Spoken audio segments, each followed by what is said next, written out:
नमस्कार साथियों, Indian geography की क्लास में आप सभी का स्वागत है। और आज की क्लास में हम भारत की जो प्राकृतिक वनस्पति है अर्थात फॉरेस्ट के बारे में, वनों के बारे में पढ़ेंगे कि किस प्रकार के वन यहाँ पे पाए जाते हैं और इस टॉपिक से किस प्रकार के क्वेश्चंस है वो एग्जाम में पूछे जाते हैं। तो इंडियन ज्योग्राफी की क्लास में आज हम प्राकृतिक वनस्पति के बारे में पढ़ेंगे। तो चलिए इस क्लास को स्टार्ट करते हैं और देखते हैं प्राकृतिक वनस्पति। तो सबसे पहले तो अपन जानते हैं कि प्राकृतिक वनस्पति होती क्या है ना। प्राकृतिक वन या प्राकृतिक वनस्पति, प्राकृतिक वन है वो होते क्या है। तो पृथ्वी के धरातल पे पाए जाने वाला वनों का वह आवरण जिसके उगने फलने फूलने में मनुष्य का कोई हाथ नहीं होता है, मनुष्य का कोई योगदान नहीं होता है, वो क्या कहलाएगा, वो प्राकृतिक वन या प्राकृतिक वनस्पति कहलाएगा। तो इस प्रकार जो भी वनावरण है जिसमें मतलब एक तरह से पृथ्वी के धरातल पे या मतलब ऊपरी सतह पे जो भी वनावरण पाया जाएगा, वनों का आवरण है और उसमें मनुष्य का कोई योगदान नहीं, मतलब उसके बढ़ने फलने फूलने है ना, उगने में विकसित होने में मनुष्य का कोई योगदान नहीं है, अर्थात वो नेचुरल प्राकृतिक तरीके से उगता है, उसको अपन क्या कहेंगे, वनावरण है ना। उस वनावरण को अपन प्राकृतिक वन कहेंगे, है ना। तो भारत में इस प्रकार के अलग अलग क्षेत्रों में जलवायु दशाओं में अंतर आ जाता है ना। बड़ा आकार में बड़ा देश है तो जलवायु में क्या है, अंतर आ जाता है। जलवायु में बहुत सारे अंतर आ जाते हैं और जलवायु दशाओं में अंतर आ जाता है। इसकी वजह से देश के अलग अलग भागों में है ना, अलग अलग भागों में अलग अलग प्रकार के प्राकृतिक वन है वो मिलेंगे। Mister DJ, very good afternoon. Nikita Kumari ji, Nitesh Singh ji, Sumitra ji, Srishti Yadav ji, Geeta Kumari ji, आप सभी का बहुत बहुत स्वागत है। नमस्ते, वेलकम। तो चलिए अपन इस क्लास को पढ़ते हैं और देखते हैं प्राकृतिक वनस्पति है, भारत की जो प्राकृतिक वनस्पति है।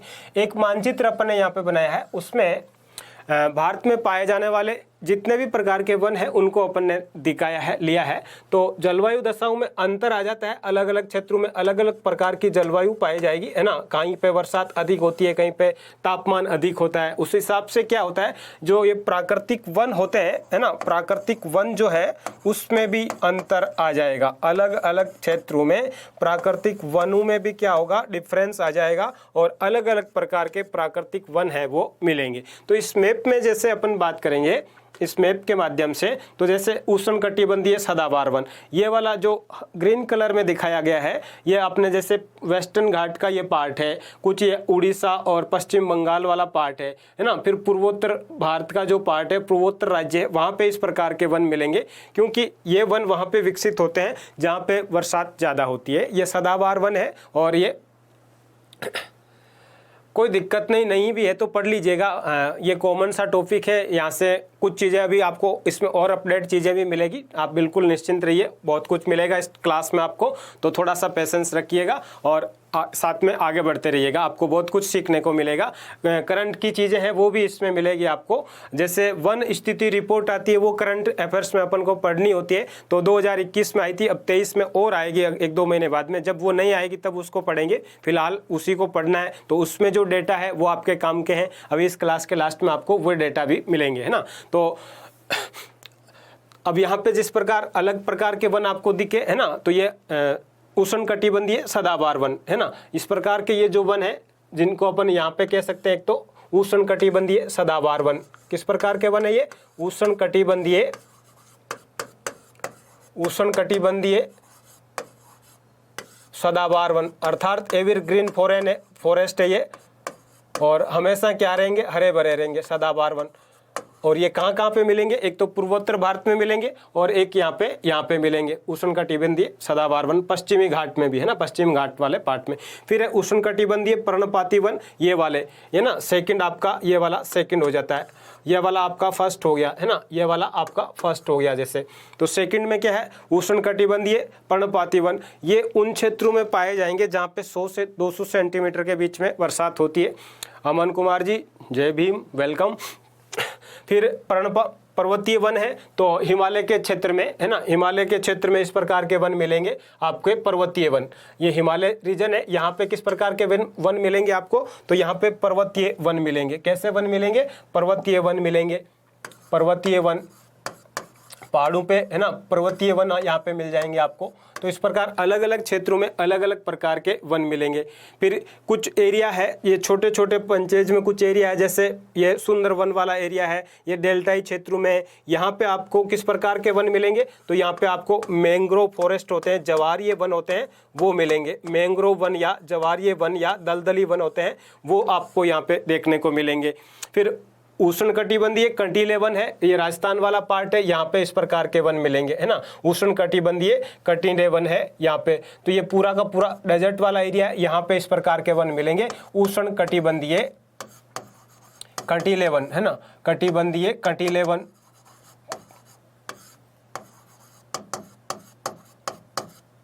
तो अपन ने देखा कि पूरे देश में अलग अलग क्षेत्रों में अलग अलग प्रकार के वन मिलेंगे। एक इन्हीं वनों का एक क्षेत्र है, वो आपके यहाँ पे यहाँ वाले बेल्ट में मिलेंगे। प्रायद्वीपीय भारत में अर्धचंद्राकार पेटी है, वहाँ पर भी इस प्रकार के वन मिलेंगे। तो ये इस टाइप से अलग अलग क्षेत्रों में अलग अलग प्रकार के वन पाए जाते हैं। और उसके पीछे लॉजिक क्या है, ये जलवायु दशाओं में अंतर आ जाता है। जलवायु दशाओं से क्या तात्पर्य, जैसे बरसात में रेनफॉल में अंतर आ जाता है, कहीं पे ज़्यादा होती है, कहीं पे कम होती है। फॉर एग्जाम्पल वेस्टर्न घाट वाला पार्ट है ना, पश्चिमी घाट है, तो यहाँ पे रेनफॉल ज़्यादा होता है और राजस्थान वाले पार्ट में कम होता है। तो उसके अनुसार, है ना, फिर टेम्परेचर है, फिर हाइट है, ऊंचाई है ना, इन सब चीज़ों की वजह से, इन सब जलवायु दशाओं में अंतर की वजह से क्या होता है, ये जो प्राकृतिक वनस्पति होती है उसमें भी क्या होता है, डिफरेंस आ जाता है, अंतर आ जाता है। चलिए अब अपन वन बाय वन कुछ चीज़ें यहाँ से आगे बढ़ते हैं और एक एक जो भी है नेचुरली फॉरेस्ट है उनको अपन देखेंगे। तो चलिए आगे बढ़ते हैं और इस क्लास को आगे बढ़ाते हैं। सबसे पहले उष्णकटिबंधीय सदाबहार वन। उष्णकटिबंधीय सदाबहार वन कहाँ पे पाए जाएंगे, तो जहाँ पे 200 सेंटीमीटर से अच्छा लेट हो गए, कभी कभार कुछ और भी चीज़ें हो जाती है साथ में। वर्षा 200 सेंटीमीटर से अधिक होगी, वहाँ पे इस प्रकार के वन पाए जाएंगे। तो अपन ने पढ़ा था, रेनफॉल पढ़ा था, है ना, वहाँ पे अगर आपको थोड़ा सा भी आइडिया है कि इस प्रकार की रेनफॉल कहाँ होती है, तो इस प्रकार की रेनफॉल 2-3 जगह होती है ना। कहाँ पे होती है, एक तो पश्चिमी घाट में, है ना, पश्चिमी घाट अर्थात आपने देखा होगा मैप में इस टाइप से, ये जो पूरा का पूरा बेल्ट है यहाँ वाला, यहाँ पे रेनफॉल ज़्यादा होती है। ये पूरा जो बेल्ट है यहाँ पे पश्चिमी घाट पे हो गए। फिर शिलोंग पठार, या जिसको आप मेघालय का पठार कह सकते हैं, मेघालय में कहाँ पे है, मेघालय में, वहाँ पे पाए जाएंगे इस प्रकार के वन, मेघालय में। उत्तर पूर्वी पहाड़ियाँ अर्थात पूर्वोत्तर भारत, उत्तर पूर्व पहाड़ियों का मतलब क्या है, पूर्वोत्तर के जो राज्य है, अरुणाचल प्रदेश वगैरह, पूर्वोत्तर जो राज्य है वहाँ पे पाए जाएंगे इस प्रकार के वन, पूर्वोत्तर राज्य है वहाँ पे। फिर अंडमान निकोबार द्वीप समूह है, अंडमान निकोबार द्वीप समूह है क्योंकि यहाँ पर भी रेनफॉल ज़्यादा होता है, तो यहाँ पे अंडमान निकोबार द्वीप समूह वाला पार्ट में हो जाएंगे। तो ये जहाँ पे पाए जाते हैं इसको वितरण अपन कह सकते हैं। तो इनका वितरण कहाँ पे पाया जाएगा, जहाँ पे 200 सेंटीमीटर वर्षा होती है वहाँ पे ये वन पाए जाएंगे, वहाँ पे ये वन पाए जाएंगे।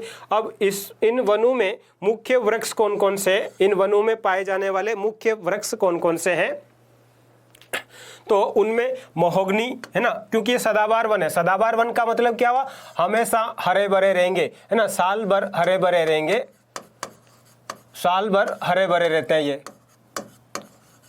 क्योंकि ये बाकी अपन ने देखा अपने यहाँ पे जो पौधे वृक्ष होते हैं वो क्या करते हैं, साल में एक बार एक सीजन ऐसा आता है जब वो अपनी पत्तियां गिरा देते हैं तो और सूख जाते हैं, फिर वापस नई पत्तियां आती है। लेकिन यहाँ पे क्या होता है, ये जो फॉरेस्ट है वो साल भर हरा भरा रहेगा। क्यों रहेगा, क्योंकि इस प्रकार इसमें जैसे एक पौधा है, एक पेड़ है इस टाइप से, मतलब है ना, एक पेड़ है इस टाइप से, है ना, फिर एक पेड़ है वो इस टाइप से छोटा, इस टाइप से छोटा टाइप से, और इस टाइप से एक और पेड़ है, इस टाइप से लेयर बन जाता है। मतलब तो ये अलग टाइम में सीजन में पत्ते गिरा रहा है, ये अलग टाइम में, ये अलग टाइम में। तो ये मतलब यहाँ का जो वनावरण है, ऊपर का आवरण है, वो साल भर क्या रहेगा, हरा भरा रहेगा। एक साथ ये पत्ते नहीं गिराएंगे, एक साथ ये पत्ते नहीं गिराएंगे। इसलिए क्या होता है, ये साल भर वर्ष पर्यंत क्या रहते हैं, हरे भरे रहेंगे।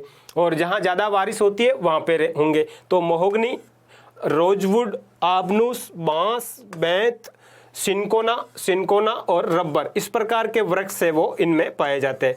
ये जो वृक्ष है वो पाए जाएंगे। सिनकोना से आपको पता है क्या बनती है, कुनेन नाम की जो दवा होती है, कुनेन नाम की जो दवा होती है किस में काम आती है, मलेरिया में काम आती है ना, मलेरिया में वो प्राप्त होती है, मलेरिया की दवा है। और किस वृक्ष की छाल होती है, सिनकोना की। कुनेन क्या है, इस वृक्ष, सिनकोना जो वृक्ष होता है उसकी छाल से ये कुनेन नाम की दवा बनाई जाती है। किस में यूज आती है, मलेरिया में यूज आती है। तो महोगनी, रोजवुड, आबनुस, बांस, बेंत और सिनकोना, रबर, इस प्रकार के वृक्ष से वो पाए जाते हैं। कहाँ पे, उष्णकटिबंधीय सदाबहार वन। उष्णकटिबंध का मतलब क्या, टेम्परेचर भी यहाँ पे ज्यादा रहेगा। टेम्परेचर, तापमान जो है यहाँ पे, तापमान भी 22 डिग्री से अधिक ही रहेगा, 22 डिग्री सेल्सियस से अधिक ही रहेगा हमेशा। तो तापमान भी अधिक है और वर्षा भी अधिक है ना, वर्षा भी अधिक है और तापमान भी अधिक है।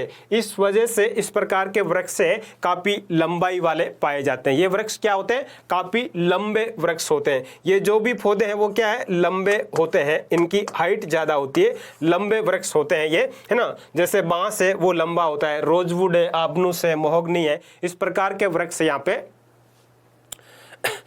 पाया जाएगा, है ना। तो ये अपन ने जाना उष्णकटिबंधीय सदाबहार वन। और सदाबहार क्यों कहेंगे, क्योंकि साल भर ये ग्रीन, हरे भरे रहते हैं, तो एवरग्रीन फॉरेस्ट भी इनको कहा जाता है। फिर दूसरा है उष्णकटिबंधीय आर्द्र पर्णपाती वन।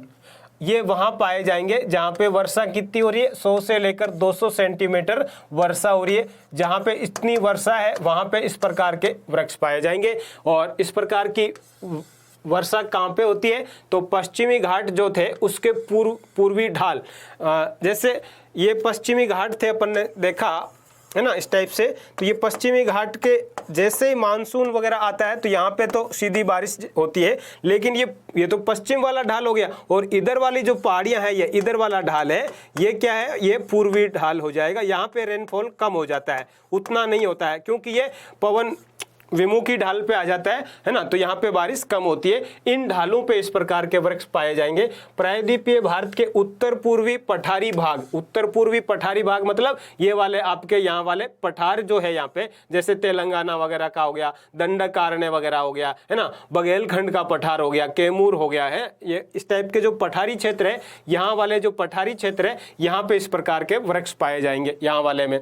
इसके अलावा भाबर और तराई, भाबर और तराई ये आपका हिमालय या शिवालिक, जो हिमालय है शिवालिक, है ना, शिवालिक का जो पर्वत पदीय क्षेत्र है ना, शिवालिक पर्वत के निचला जो क्षेत्र है तराई और भाबर, वहां पे इस प्रकार के वृक्ष पाए जाएंगे। अर्थात ये वाला सबसे नीचे वाला एरिया है हिमालय के, यहाँ पे भी इस प्रकार के वृक्ष पाए जाएंगे।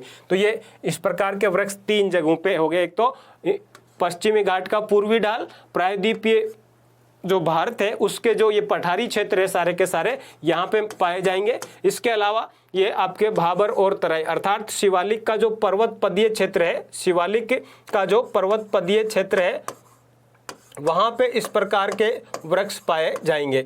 अब यहाँ पे रेनफॉल कितना होता है, 100 से लेकर 200 सेंटीमीटर के बीच में होता है। संतोष कुमार जी, आपको एक हेल्पलाइन नंबर दे रखा होगा एप्लीकेशंस में, वहाँ पे कांटेक्ट कर लीजिए। आपको किस सब्जेक्ट की क्लास क्या है ना, टाइम टेबल वगैरह क्या रहता है वो आपको वहाँ से पता चल पाएगा, है ना। फिर इन वृक्षों में या इस प्रकार के वनों में प्रमुख वृक्ष कौन कौन से हैं, तो वो है सागवान, है ना, शीशम, आम, महुआ, चंदन, है ना। चंदन दक्षिण भारत में ही पाया जाएगा ज़्यादातर, है ना।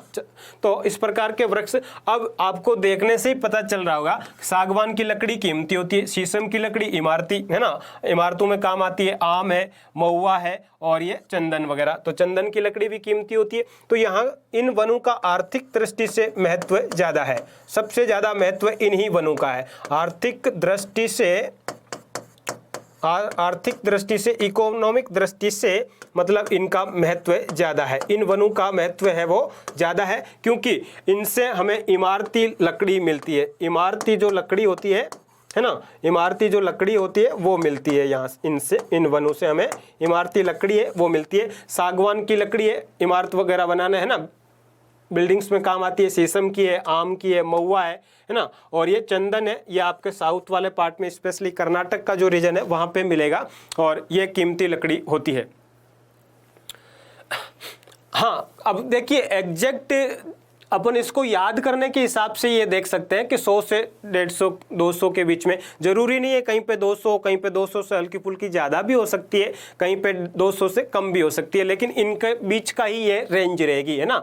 और ज़रूरी नहीं 80-85 पे भी मिल सकते हैं ना, लेकर के 120-25 वाली सेंटीमीटर वर्षा में भी मिल जाएगा। लगभग यही रहता है 100 से 200 सेंटीमीटर के, क्योंकि ये 200 सेंटीमीटर जहाँ होती है उसके आसपास वाले पार्ट होंगे, वहीं पे तो ये बरसात होगी जो 200 से 200-150 सेंटीमीटर से कम, हाँ उस टाइप से भी कह सकते हैं आप। तो एक ही बात है, ज़्यादा इसमें है ना, भूगोल के हिसाब से ज़्यादा कोई डिफरेंस इसमें आता नहीं। तो ये 3 जगह पे हो जाएंगे, एक आपके पूर्वी ढाल, किसके, पश्चिमी घाट के पूर्वी ढाल, हिमालय का शिवालिक पर्वतपदीय क्षेत्र है, इसके अलावा आपका ये बघेलखंड का पठार है, दंडकारण्य है ना, यह आपका छोटा नागपुर का पठार है, वहां पे इस प्रकार के वृक्ष पाए जाएंगे।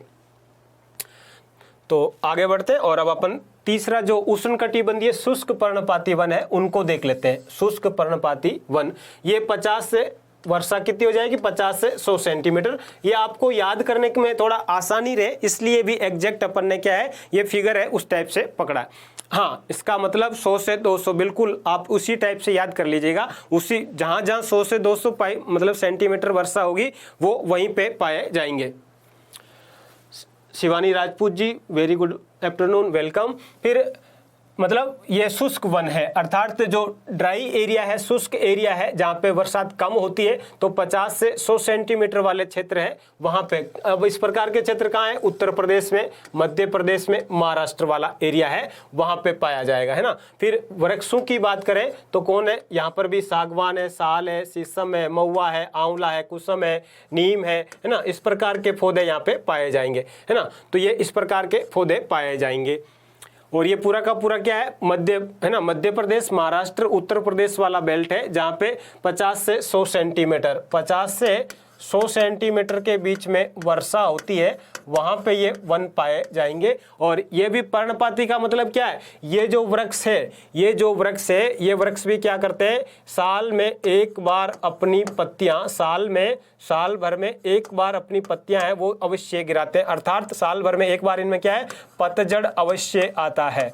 इन पौधों में क्या है, इनमें पतझड़ एक बार अवश्य आता है, अर्थात एक टाइम ऐसा आएगा साल में जब ये पौधे क्या करेंगे, सारे के सारे पौधे हैं वो एक बार पत्तियां अपनी गिरा देंगे और फिर नई पत्तियां आएगी। इन पिछले जो अपन ने पढ़े उनमें भी पतझड़ आता है, ये जो आदन पर्णपाती का मतलब ही है पत्ते गिराएंगे, तो इसमें भी पतझड़ अवश्य आता है। ये बस ठीक इसमें डिफरेंस इतना है कि ये थोड़ी रेनफॉल ज़्यादा है ना, थोड़ी सी रेनफॉल ज़्यादा है, तो यहाँ पतझड़ अवश्य आता है, एक बार साल में पतझड़ है वो अवश्य आएगा इनमें। फिर 50 सेंटीमीटर से कम वर्षा वाले क्षेत्र भी है हमारे यहाँ पे, मरुस्थलीय क्षेत्र है ना, मरुस्थलीय क्षेत्र है, तो वहाँ पे किस प्रकार की वनस्पति मिलेगी, तो यहाँ पे मरूदभिद टाइप की वनस्पति मिलेगी। तो कंटीले वन और झाड़ियाँ, इनको अपन मरूदभिद वन भी कह सकते हैं, मरूदभिद 05। तो इस प्रकार के मरूदभिद वन अर्थात मरुभूमि में पाए जाने वाले वन, तो मरुस्थलीय क्षेत्र है वहाँ पे इस प्रकार के, जहाँ पे रेनफॉल कम होता है, स्पेशली, है ना, पश्चिमी राजस्थान का जो क्षेत्र है, पश्चिमी राजस्थान वहाँ पे, और साथ ही साथ उत्तरी गुजरात का जो कच्छ वाला बेल्ट है, पंजाब हरियाणा का दक्षिण वाला बेल्ट है। हाँ, कोशिश रहती है अपनी क्वेश्चन क्लास के लास्ट वाले पार्ट में रहती है अपनी मोस्टली कोशिश, है ना, तो क्वेश्चन आपको वैसे समझ में आ ही जाता होगा कि अब इससे क्या क्वेश्चन बन जाता है ना, और क्वेश्चन अपन लेते ही लेते हैं। तो इस प्रकार के वन, अब वितरण की बात करें तो मरुस्थलीय क्षेत्र कौन कौन सा है, राजस्थान है मुख्यतः, पश्चिमी राजस्थान, गुजरात, है ना, गुजरात से लेकर के, इसको मैप में देखें, अगर इसको मैप में देखें तो आपके ये पूरा का पूरा बेल्ट है ना, इस टाइप से,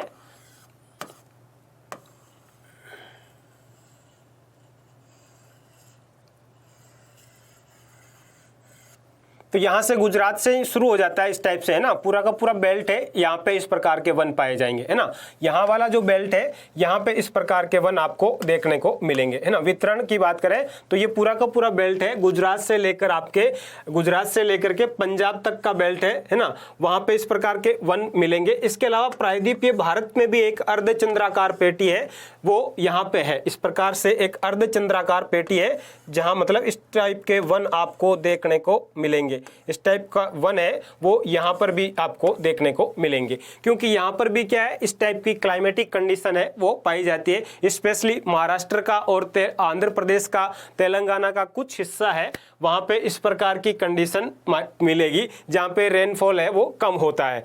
तो इन वनों में कौन से वृक्ष मिलेंगे, तो यहाँ पे बबूल है, खेर है ना, खजूर है, नागफनी है, कैक्टस है। अर्थात इनकी जो पत्तियां होती है वो छोटी होगी, और पत्तियां किस टाइप से होगी, कांटों के रूप में होगी।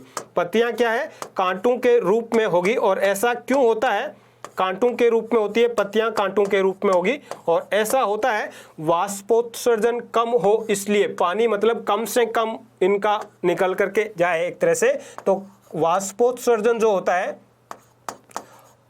पौधों से जो है ना वायुमंडल में जल की मात्रा चली जाती है, वाष्पोत्सर्जन है वो कम से कम हो, इसके लिए इस प्रकार की कंडीशंस इन पौधों में बन जाती है। इनकी जो पत्तियां होती है वो मोस्टली क्या है, कांटों के रूप में होती है। जैसे कैक्टस का पौधा आपने देखा होगा, नागफनी का पौधा देखा होगा, बबूल है उसकी है, खेजड़ी यहाँ पे पाया जाता है, खेजड़ी का पौधा होता है ना, खेजड़ी वो यहाँ पे पाया जाएगा, है ना। बबूल होते हैं, खेर है, इन सब में क्या होती है, कांटे होते हैं, बिल्कुल छोटे छोटे से, बिल्कुल छोटे से, है ना, वो कांटे टाइप की पत्तियां होगी, और ताकि वाष्पोत्सर्जन है वो कम से कम हो,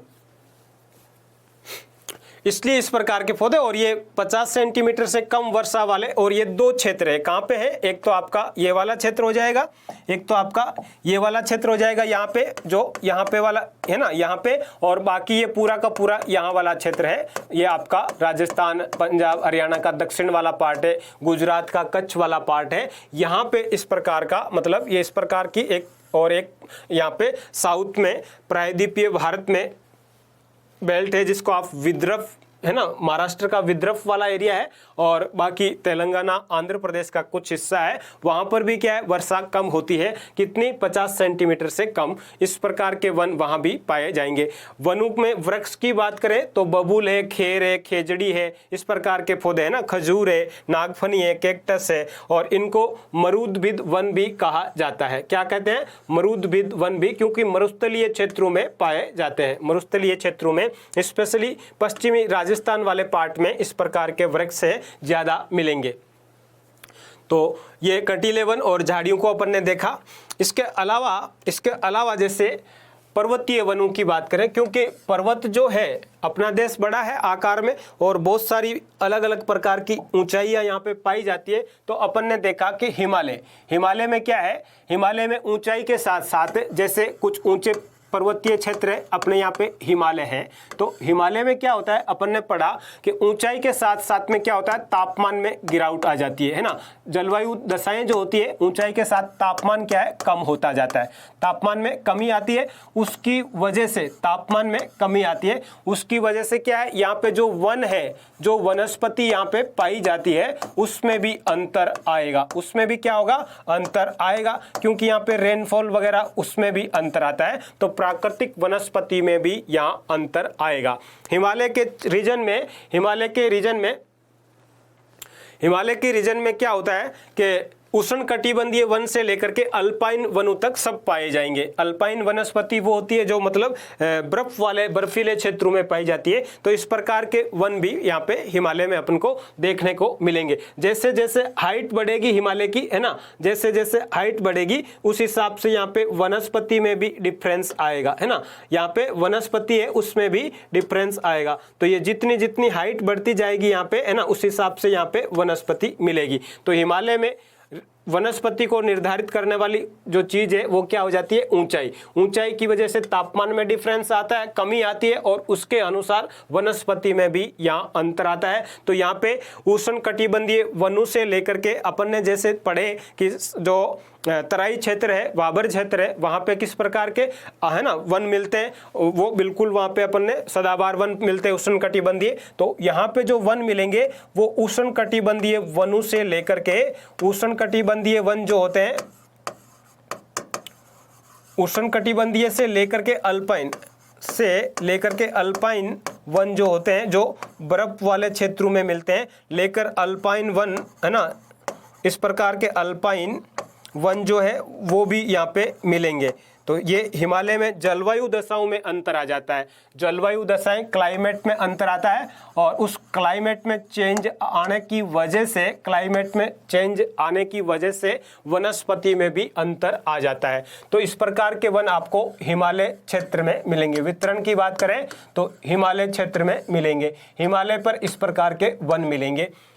1500 मीटर तक की हाइट है वहाँ पे हिमालय में, वहाँ पे आपको पर्णपाती वन मिलेंगे। 1500 मीटर तक की हाइट पे आपको कौन से वन मिलेंगे? पर्णपाती वन, अर्थात जो अपन ने पढ़े थे जैसे आर्द्र पर्णपाती वन वगैरह, जो साल भर में एक बार अपनी पत्तियां गिराते हैं, है ना, पतझड़ आएगा, इनमें भी क्या होता है, एक बार पतझड़ आएगा,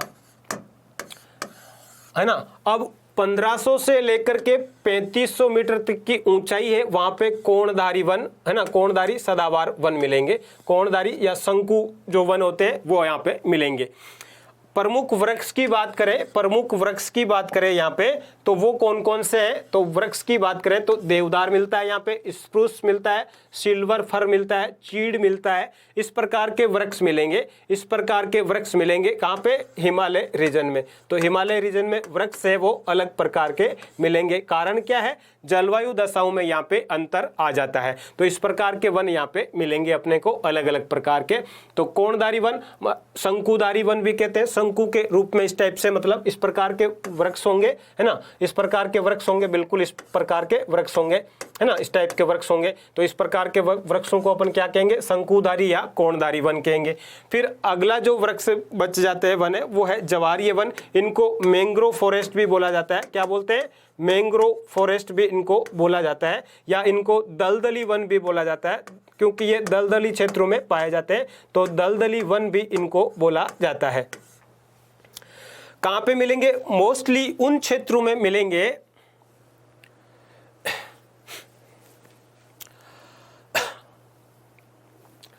अच्छा ऋषि निषाद जी, सर आप इधर, अच्छा नहीं तो आप लिखते तो अपन इसमें जो अच्छा स्पेस, चलो कोई नहीं, इसको थोड़ा सा मैनेज करते हैं।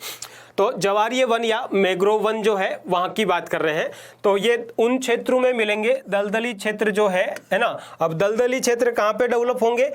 स्पेशली डेल्टाओं में। इस प्रकार के क्षेत्र कहाँ पे बनेंगे? जो डेल्टा क्षेत्र है, डेल्टाई क्षेत्र है। डेल्टा कहाँ पे है? डेल्टा आपको पता है, जैसे गोदावरी नदी बनाती है ना, गंगा नदी का है, गोदावरी गंगा का डेल्टा है, वहाँ पे इस प्रकार के वन मिलेंगे। कृष्णा का डेल्टा है, वहाँ पे इस प्रकार के वन मिलेंगे, कृष्णा का। इसके अलावा यहाँ पे जैसे कावेरी का डेल्टा है, वहाँ पे इस प्रकार के वन मिलेंगे। गंगा और ब्रह्मपुत्र है ना, गंगा ब्रह्मपुत्र का डेल्टा है। तो जहाँ जहाँ डेल्टा है, डेल्टा में क्या होता है कि ये इन वनों को विकसित होने के लिए एक कंडीशन की जरूरत हुआ करती है, और वो कंडीशन ये है कि नदी का पानी अर्थात स्वच्छ पानी भी मिलना चाहिए इनको, साथ ही साथ समुद्र का खारा पानी भी मिलना चाहिए। ऐसी कंडीशन है वो कहाँ पे मिलेगी? ऐसी कंडीशन केवल और केवल ऐसी कंडीशन कहाँ पे मिलेगी? तो वो आपको इस प्रकार की कंडीशन है, वो जैसे एक तो सुंदरवन वाला एरिया है वहाँ पे मिल जाएगी, है ना, सुंदरवन वाला एरिया है, सुंदरवन डेल्टा है, यहाँ पे मिल जाएगी।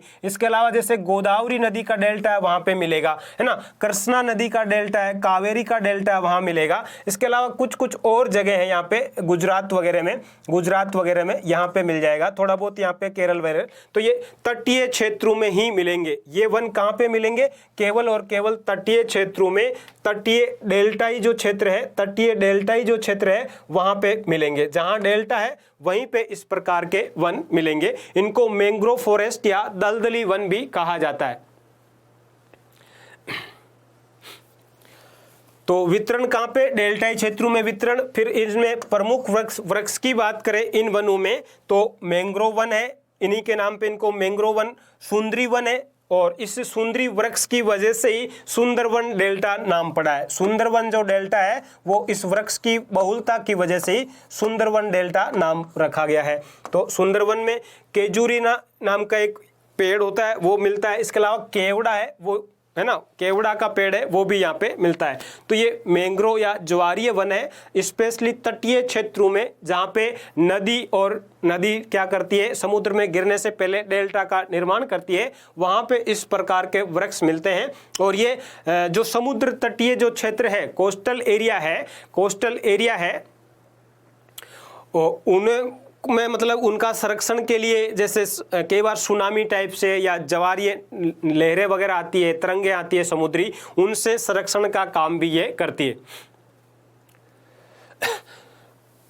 तो ये भूगोल के आधार पे अपन ने वनों के जो प्रकार हो सकते हैं जलवायु दशाओं के आधार पे वो देखा।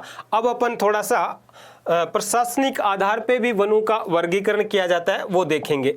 प्रशासन के आधार पे वनों का जो वर्गीकरण है उसको देखेंगे। इसमें सबसे पहला जो प्रकार है वो है आरक्षित वन अर्थात रिजर्व फॉरेस्ट, है ना, आरक्षित वन। अब जैसा कि नाम से ही पता चल रहा है, इसका मतलब क्या है, ये आरक्षित है, सरकार द्वारा क्या है, पूरी तरह से मतलब एक तरह से सरकार का नियंत्रण है। इस पे क्या है, सरकार का नियंत्रण है, पूरी तरह से किसका नियंत्रण है, सरकार का नियंत्रण है। इस पे किसी भी प्रकार का मतलब जैसे पशुचारण वगैरह वो नहीं किया जा सकता है ना। सब प्रकार की जो गतिविधियां होती है जैसे पशुचारण वगैरह इस पे नहीं किया जा सकता, यहाँ पे पशु नहीं चराए जा सकते, तो पशुचारण यहाँ पे नहीं होगा, प्रतिबंधित है, पशुचारण प्रतिबंधित है यहाँ पे, है ना। पशुचारण अर्थात पशुओं को यहाँ पे नहीं चराया जा सकता, तो प्रतिबंध होता है उस पे, पशुचारण पे यहाँ पे प्रतिबंध होता है। फिर इस प्रकार के वन मुख्यतः क्या है, इस प्रकार के जो वन है ये एक तरह से जो भी अपने आरक्षित क्षेत्र होते हैं जैसे नेशनल पार्क वगैरह है, नेशनल पार्क है या अभ्यारण्य है, वहाँ पे आएंगे, है ना। तो ये एक तरह से मुख्यतः क्या है, सरकार द्वारा रक्षित है, एक तरह से इनको रिजर्व फॉरेस्ट भी कह सकते हैं। तो ये रिजर्व है, एक तरह से सरकार के द्वारा रिजर्व रखा गया है और इनमें लकड़ी वकड़ी काटने पे मतलब बैन होता है। ये रिजर्व वन होते हैं और इसमें लकड़ी वगैरह, है ना, लकड़ी वगैरह काटने पे बैन होता है, लकड़ी इत्यादि काटने पे बैन होता है, इत्यादि काटने पे क्या होता है, प्रतिबंध होता है ना। काटने का मतलब एक तरह से क्या होता है, बैन होता है, प्रतिबंध होता है, लकड़ी वगैरह इसमें नहीं काटा जा सकता, कोई भी मानव गतिविधि यहाँ पे नहीं की जा सकती, प्रतिबंध होता है। अब इस प्रकार के वन कितने प्रतिशत एरिया में पाए जाते हैं, तो भारत के टोटल जो वनावरण है उसका जो वनावरण पाया जाता है ना, वैसे भी कम है, वह राष्ट्रीय वन नीति के अनुसार लगभग 33% होना चाहिए। कितना होना चाहिए, 33% भूमि पे वन आवरण होना चाहिए, ये नेशनल जो राष्ट्रीय फॉरेस्ट पॉलिसी है वो कहती है। लेकिन अभी भी अपने क्या है, लगभग 24% पे ही क्या है, वन आवरण पाया जाता है। उसमें से 53% इस प्रकार के वन पाए जाएंगे, है ना। रक्षित वन कितने, लगभग 53%। इस वनावरण का आरक्षित वनों में 53% हिस्सा है वो पाया जाएगा। तो ये मुख्यतः आपके नेशनल पार्क वगैरह है उनमें एक तरह से आ जाएंगे और वो पूरी तरह से सरकार के नियंत्रण में होते हैं।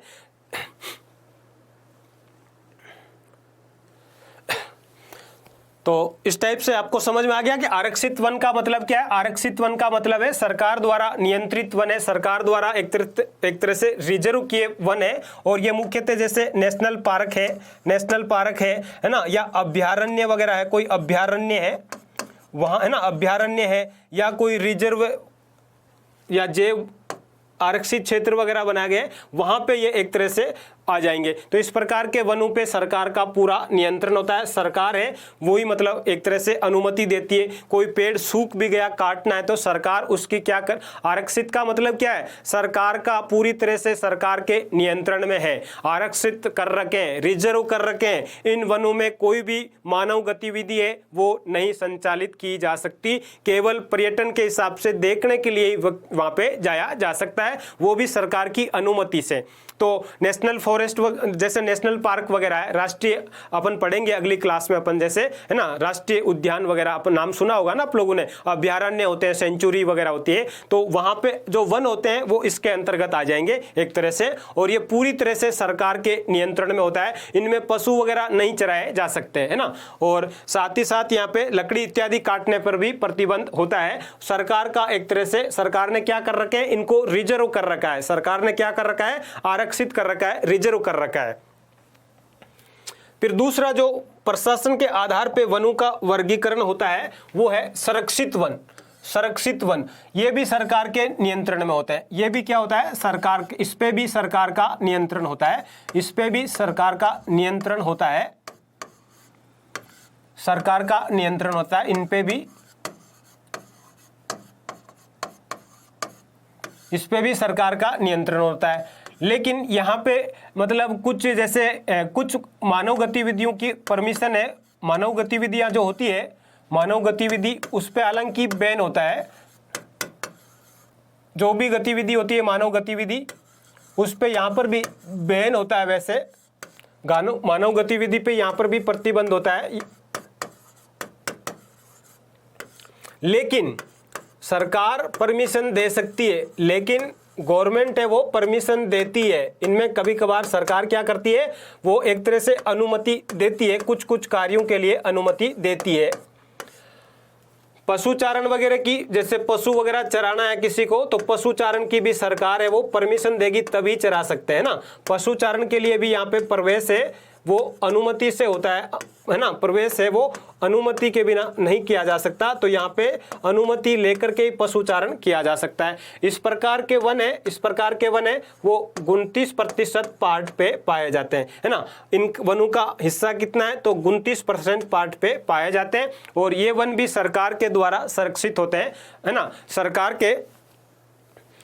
के द्वारा संरक्षित होते हैं। ये वन भी क्या है, सरकार का नियंत्रण होता है इन पे भी, और सरकार के द्वारा एक तरह से संरक्षित किए गए हैं, तो सरकार की परमिशन लेकर के ही इसमें कोई कार्य संचालित किया जा सकता है। तो ये वन जो है वो भी सरकार द्वारा संरक्षित होते हैं, मतलब इनका एक तरह से सरकार के द्वारा संरक्षण किया जाता है, और ये वन है वो सरकार द्वारा संरक्षित वन होते हैं।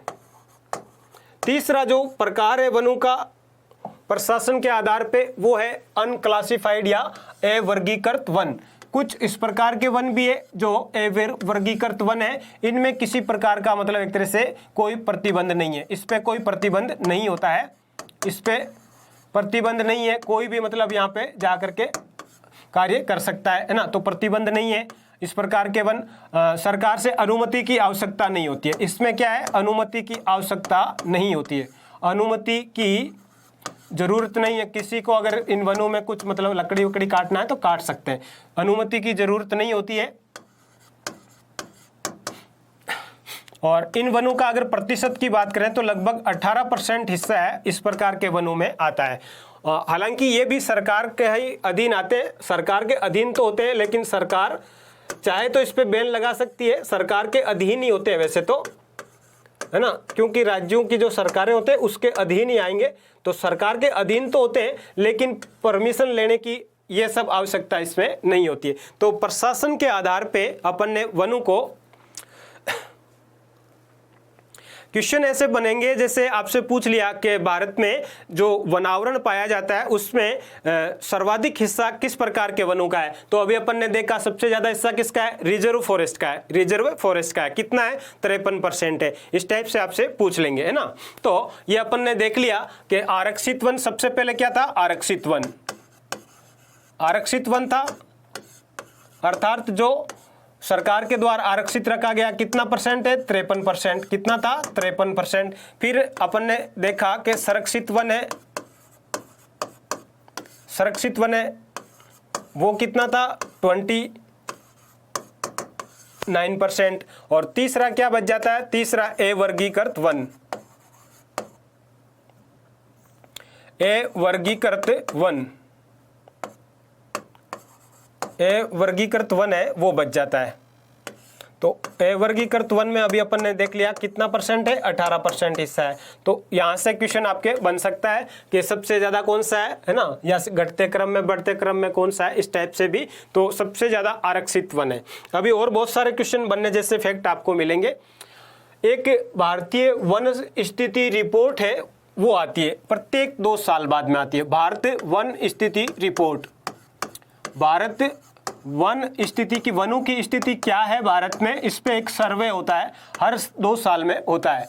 ये हर 2 साल में होता है, प्रति 2 वर्ष बाद इस प्रकार की एक रिपोर्ट आती है। प्रति 2 वर्ष बाद इस प्रकार की एक रिपोर्ट आती है, प्रति 2 वर्ष बाद इस प्रकार की रिपोर्ट है वो आती है। और इसमें बताया जाता है कि भारत में वनों की क्या स्थिति है। कौन जारी करता है, तो वन सर्वेक्षण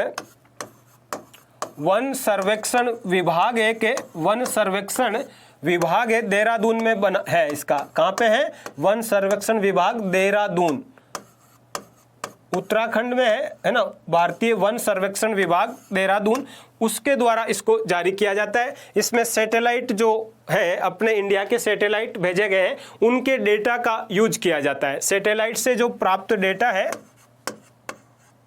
सैटेलाइट से प्राप्त जो डाटा है, मतलब है ना, सैटेलाइट से प्राप्त जो डाटा होता है, सैटेलाइट से प्राप्त डाटा है, उसका इसमें यूज किया जाता है ना, कि कितने वन कहाँ पे हैं। तो उसके कुछ निष्कर्ष से लेटेस्ट कहाँ पे आई थी, ये वन स्थिति रिपोर्ट ये जारी करता है कौन, ये डिपार्टमेंट।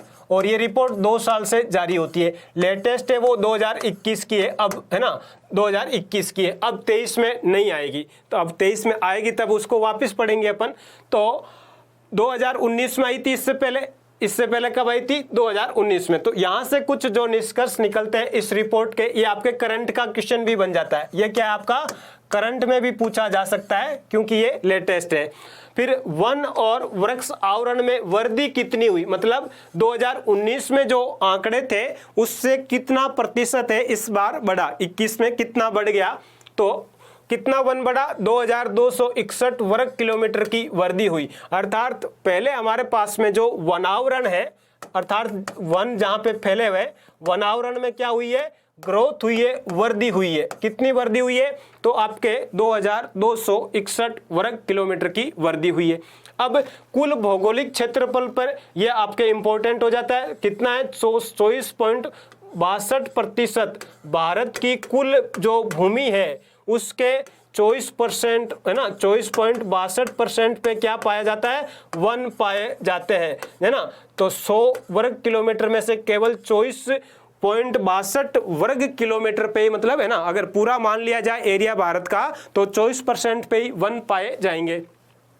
सबसे ज्यादा वनावरण में वृद्धि किस राज्य में हुई है, तो सबसे पहले नंबर पे कौन है, पहले नंबर पे है आपका आंध्र प्रदेश। सबसे ज्यादा वृद्धि कहां पे हुई है, आंध्र प्रदेश में हुई है। सबसे ज्यादा वृद्धि आंध्र प्रदेश में हुई है। पहले नंबर पे कौन है, आंध्र प्रदेश। कितनी हुई है, 647 वर्ग किलोमीटर। तो पहले नंबर पे आंध्र प्रदेश, पहला स्टेट कौन सा है, प्रथम स्थान आंध्र प्रदेश का है, प्रथम स्थान आंध्र प्रदेश का है। सबसे ज्यादा वन है वो यहाँ पे बड़े हैं।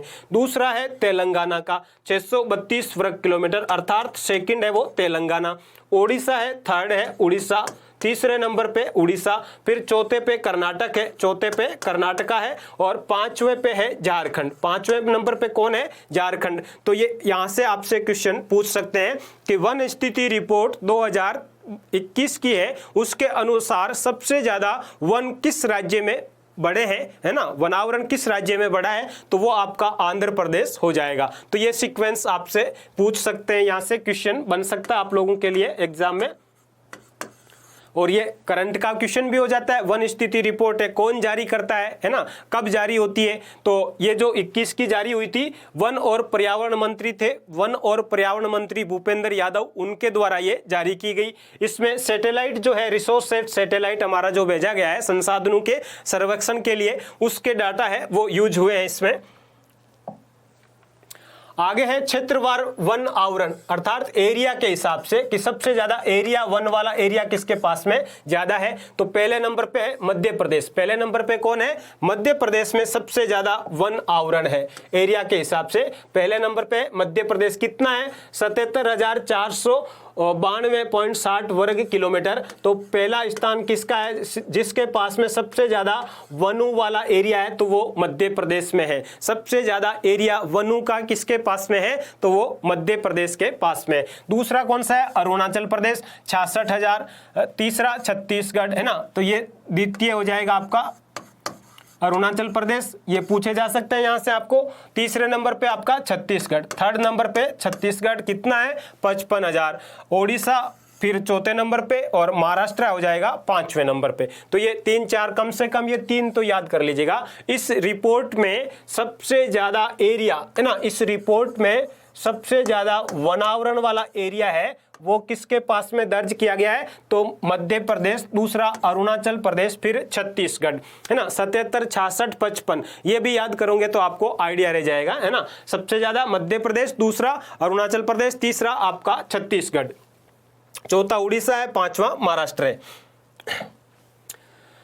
फिर प्रतिशत के हिसाब से पूछ सकते हैं, वो तो क्या था, एरिया के हिसाब से था कि सबसे बड़ा एरिया किसके पास में। प्रतिशत के हिसाब से, तो प्रतिशत के हिसाब से पूछे अगर परसेंटेज के आधार पे, तो मिजोरम में 84.53% भूमि पर क्या है, इतनी भूमि पे वहां पे क्या है, भूमि पर वन है वहां पे है ना। तो सबसे पहला स्थान किसका हो जाएगा, आपका पहला स्थान हो जाएगा मिजोरम का। पहले स्थान पे कौन हो जाएगा, मिजोरम।